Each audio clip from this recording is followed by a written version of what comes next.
Welcome everyone. I am Joti Balani. I'm founder and managing director of FreshRiver.ai. We are a consultancy for conversational AI and data transformation services with large language models and workflow automation with AI.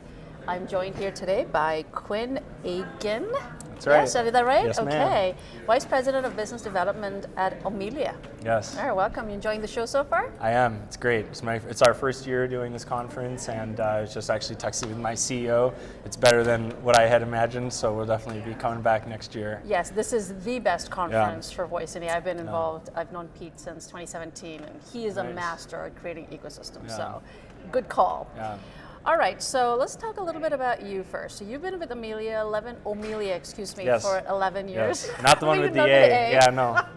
Yeah, so I've been with Omilia for 11 years.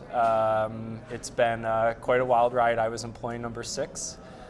Today we're, I think, around 350, maybe a little more. Wow. So I've seen the company grow from, just a handful of, folks and to the global operations that we have today with people all over the world. And I started the sales in the US back in 2016.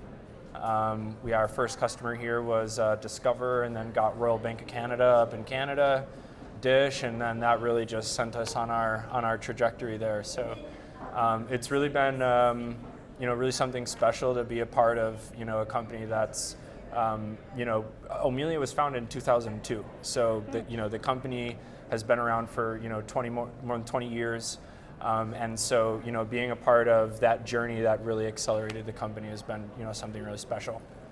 So if you were to say, and I know there's heavy competition in this field, but how do you define the problem Omilia solves in particular, and where you guys excel? Yeah, so I would say the problem that we solve is the voice problem. And I think that that's an important differentiator because one way to say, chat is easy. And it not to say that natural language understanding and LLMs are easy, but with chat you don't have, first of all, it's not in real time. It is real time, but it's not, right? When you're on the phone with somebody, there's a certain amount of latency that you are going to expect, and it's the same latency that we would have over the phone, right? Which is basically 0. In the voice channel, besides the latency, you have to deal with background noise, accents, and then there are, if you think about an average contact center, there are a lot of tasks that require very specialized models. And one great example of that would be like US addresses, right? So obviously there's millions of US addresses out there, and being able to have, if I'm asking you for a US address, to have a targeted specialized model that outperforms what you would get with a generic model, for example, from Google, Amazon, or Microsoft. And so I think a lot of the other vendors that are out there, and certainly a lot of our competitors on the floor, don't have that full technology stack, right? They may have the NLU engine, or they may depend on third-party NLU or third-party speech-to-text. When you have the full stack together, what that allows you to do is drive specialized models based on context. And I would say that that's really where our niche is, but I would consider it not a niche because even though there's a hockey stick increase, if you will, in digital usage from a chatbot perspective, there's still an increase in call volumes. People used to say years ago, voice is dead, and call volumes are going to disappear, and that's just not what's happening. Chat volumes still are going up, but also you're seeing a continuous rise in voice interactions as well. And so when you have an operation with tens of millions or hundreds of millions of calls per year, the difference between that 1% difference, even a 1% difference in accuracy, can mean hundreds of thousands or millions of dollars in savings, and that's your business case, right? And so when you have sort of that limitation of depending on a third-party vendor for a component of the solution, you have essentially like a glass ceiling, right? You're limited in the performance that you can achieve because you don't own the entire stack, right? I think like a good comparison is like auto manufacturing, right? Like someone that owns the entire manufacturing line, makes all of the hardware, is going to be able to do, more than if they were getting, something off the shelf from another vendor. What has changed for you guys in the last 12 months, given the release of ChatGPT, in your business model and how clients are reacting? What's happening? I would say that the biggest change from a customer basis is that more companies are deciding that not just generative AI or LLMs, but in general conversational AI is no longer a nice to have. And I think that that's sort of a result of the fact that, thanks to ChatGPT, it's a consumer-facing application, right? So everyone's grandmother, even a 5-year-old that can barely spell, can go on ChatGPT and understand what that interaction is like. So it's sort of, put this technology out there in front of everybody in a way that they understand, hey, this thing actually works. And obviously, in the enterprise space, you think about things like privacy, security, going back to that voice channel, latency, how you integrate with that telephony architecture. So there's a lot more to it than just, just the engine, right? Just the engine, if you will. When you go to buy a car, you want safety, right? You want nice airbags. Enterprise grade, right? They needed enterprise grade for sure. Exactly. So what are the 3 challenges that you guys are facing? Like, a lot of your competitors / peers are, in the room there. What is challenging you right now? Is it the number of competition? The market is fragmented. What are you guys seeing as the top 3 challenge? For us, are our customers. For you, because remember, everybody's going after the same customer base. Right. So how are you guys differentiating yourself, right? Okay. And you are business development, so obviously. Yeah. I mean, I can answer that question. Depends on you. Yeah. Yeah, so I guess the biggest challenges are now, to your point, there's a lot of noise in the market. And there's new vendors that pop up every week. And again, they could use OpenAI, they could use Google, they could use, there's lots of options that are out there, right? So, and this actually is not really a new phenomenon.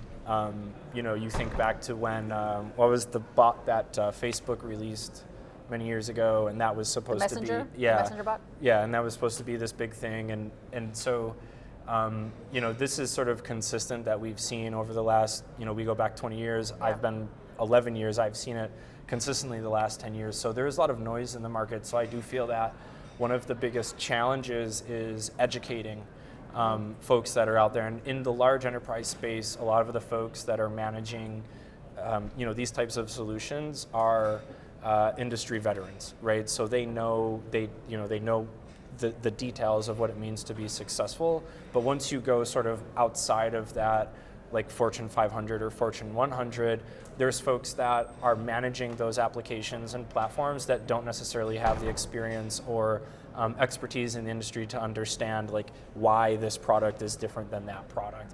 And that is where I think the challenge really is getting that message out there, getting that understanding out there, and having the opportunity to educate those folks on why this is different than that, and more importantly, why it's important for your business. Now, some of the decision makers, who are you guys dealing with? Is it largely the technology folks in enterprise, or they're the business side? Is it a mix? Yeah, I would say it's always definitely I dare say 50-50 mix between the business and IT, because depending on who you ask, maybe the decision making isn't so clear, right? And where the budget's coming from and all of that. But typically it's vice president, SVP of contact center, and then that would be depending if it's over the business or the IT unit. But certainly those two organizations traditionally are working together. I will say one trend that I've seen certainly accelerate in the last 5 years is the convergence of digital and voice. So traditionally, like the chat and digital or mobile folks were separated from the phone or the contact center people. And in many organizations that we work with and others have seen that those have now been sort of reorganized under one house.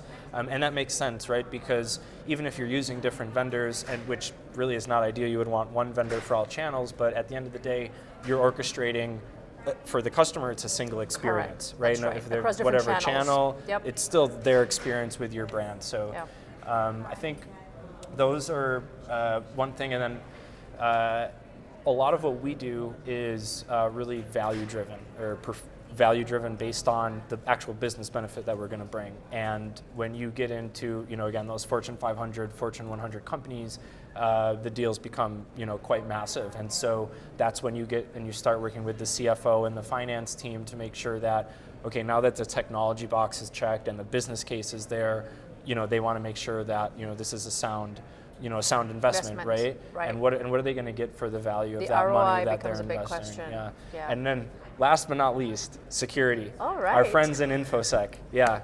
Can't forget our friends in InfoSec. I would say that actually their InfoSec may be, depending on who you ask, more important than actually the actual folks that are selecting the product, because at the end of the day, you can have a great product, but if it's not sound from a security and cyber perspective, you're never going to make it. Oh, it's dead in the water. It's dead in the water. Yeah. Well, the three groups that we're talking to first: security, regulatory, legal.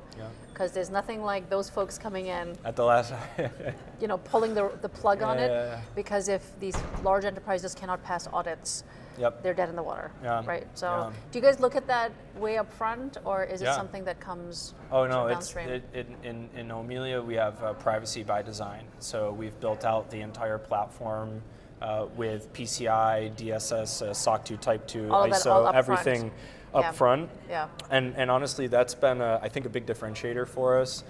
We're PCI level 1 certified, so having all of that, like all those boxes checked, all of the documents there, everything's in order. So when it does come time to work with our friends in the InfoSec department, everything's ready to go. All the answers, all the questions really already have answers to. So I can't imagine if it would be any different, because it's already quite a process to go through. But definitely having your house in order from a cyber perspective is paramount. So contact center. So you guys are heavy into the contact center space, I would say we have, I would say it's probably about a 70-30 split, so most of our customers are voice. A lot of customers have both, and then there are a number of customers that do just digital.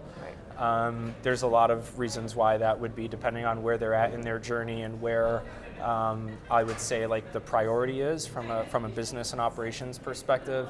A lot of the larger companies are really just getting their feet wet with chat, in the sense that maybe they have 20 or 30 chat agents, but they have 4,000 or 5,000 call center agents, right? So, and they'll have the chat on an area of their website that doesn't get a lot of traffic, and that's by design. So we do see, as I said previously, there is an increase in chat and digital adoption, but that voice footprint is still there and it's growing, and there's a huge cost center there. So addressing that cost head on in the channel that the customer actually decided to use, right? Because we do have a lot of great use cases for digital deflection, right? When you call the phone, offering the customer, hey, you can do this on the website or you can do this on the web. But if you have great voice automation, you don't need to deflect. That's correct. You can actually conduct the entire transaction there. Exactly. And that's where some of the new industries we're getting into, for example, now is fast food. So quick serve in the drive-through, which has really opened up a whole new industry for us. I will say it's a lot harder than call center, because you're dealing with, every modern phone has noise cancellation right on the device, and really powerful microphones. And so, the call center, and specifically like the things that you want to do when you call a call center, like I want to get my balance, I want to make a payment, what's the status of my claim, they tend to be somewhat linear. In a drive-through, you may not even know what's on the menu. You don't even know what you want pulling up to the window. So it's a much more, when you pick up the phone to call your bank, you know what you want for the most part, right? You may not know exactly how to describe it, but you know what you want to get done. In a drive-through, you pull up and you have 3 kids in the back, you don't know. Someone's going to change their mind, there's going to be people screaming. And so it's a much more demanding and complex environment. That's right. Again, you need to have a strong voice offering with very specialized models if you're going to, be able to make it there. And making it there in the drive-through is essentially 100% containment, right? Because at the end of the day, even if a small percentage of those interactions have to be handled by a human, they can't remove that resource from the store. That's right. You can trust the machines 100%. You got to have to have oversight. So, last 30 seconds. What are you excited about? Like next 12 months? What do you see? Did I say drive-through? No. I think another area that we're really seeing a lot of exponential growth is the voice biometric space. We're, again, going back to the differentiators, we're one of the few vendors in the room, if not the only one, that has the combination of both the conversational AI with the voice biometrics. And that makes for a very strong offering because in the contact center space, certainly authentication and going through that whole process is usually cumbersome. It adds, a minute of talk time, which means cost. So voice biometrics is definitely an area of huge growth for us as well. Yeah, it's table I'm really stakes excited now. about. Yep. Yeah, fantastic. No longer a nice to have. No, not indeed. Quinn, thank you so Thank you, much. Jodi. Appreciate Thank it. you. Thank you, everyone. Thank you.